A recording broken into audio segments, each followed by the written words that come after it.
오늘은 내 집 마련을 가장 쉽고 정확하게 하는 내 집 마련 5가지 순서에 대해서 알려드리도록 할게요.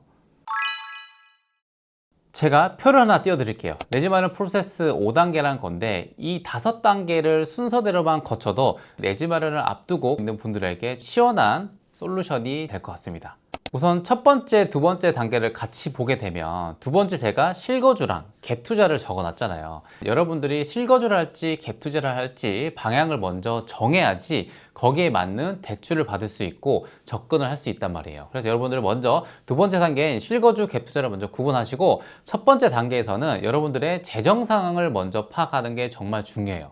왜냐하면 집을 사기 위해서는 내가 현재 가지고 있는 금액 플러스 대출을 받아서 전체적인 금액대를 선정을 하게 되는데 종잣돈도 여러분들이 바로 가용할 수 있는 자금이 있고 금융자산에 묶여 있어서 이걸 활용할 수 있는 현실적인 금액을 더해야지 전체적인 금액을 산정할 수 있거든요.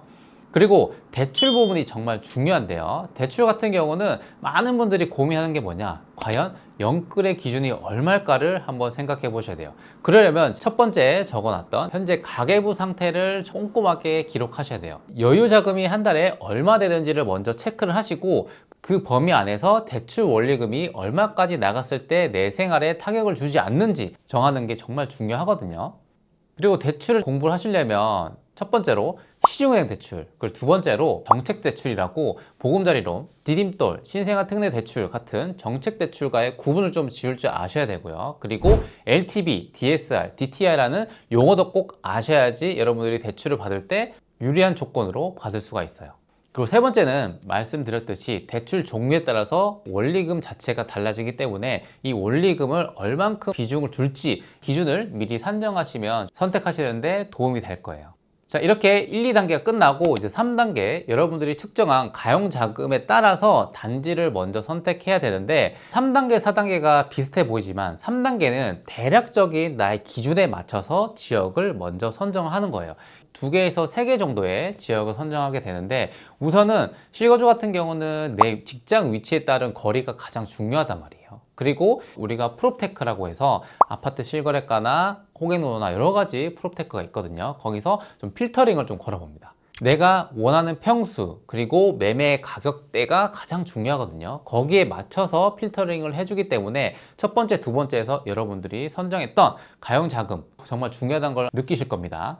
이렇게 해서 지역을 몇 개 추리다 보면 그 다음 네 번째 단계가 바로 지역 분석인데요. 지역 분석은 우리가 현장에 가지 않고도 집에서 충분히 데이터를 활용할 수 있다 라고 해서 손품이라고 얘기를 해요. 손품은 팔 때는 여러 가지 데이터를 기준으로 삼고 확인을 하셔야 되는데 일반적으로는 교통, 일자리, 상권, 학군, 편의시설 이런 여러 가지 조건들을 먼저 검색하게 되는 거거든요. 이 검색을 통해서 지역에 대한 정보를 얻고 나서 마지막으로 여러분들이 해야 될 게 뭐냐, 바로 손품으로는 알 수 없는 현장에 대한 정보를 확인하러 가보셔야 됩니다.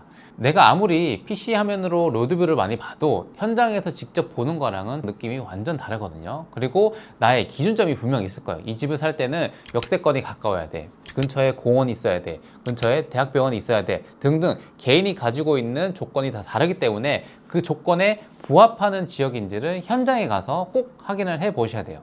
동네 분위기를 살펴봤다면 그 다음 하셔야 될 게 바로 부동산에 들어가셔야 됩니다.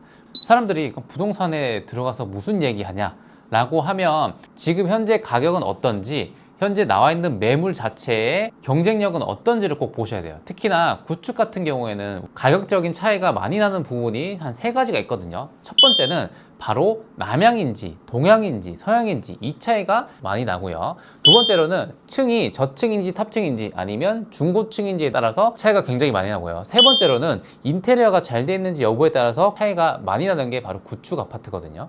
그래서 구축 아파트를 임장 간다면 이런 매물에 대한 정보를 파악한 다음에 기준점을 잡고 이 가격이 적정한지, 최근에 수요는 있는지, 여기에 황금성은 좋은지에 대해서 체크를 해보시면 좋을 것 같아요.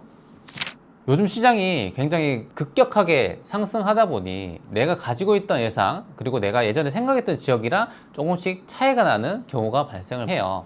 그래서 지금 상황에서는 내가 어디까지 금액을 가용할 수 있는지에 대한 그 원리금 파악을 꼭 한번 해보시고요. 그렇게 기준이 되는 금액 안에서 손품도 많이 해보고 현장에 찾아가서 현장의 목소리를 듣다 보면 그 가격에 대한 기준점이 확실하게 잡힐 거예요.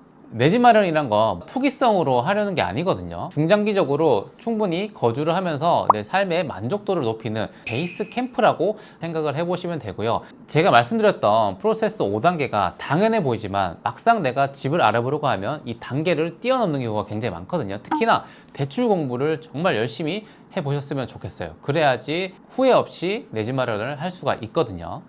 아무쪼록 지금 굉장히 힘든 시기지만 여러분들만의 기준을 설정하고 접근한다면 충분히 좋은 결과물을 얻을 수 있을 것 같습니다.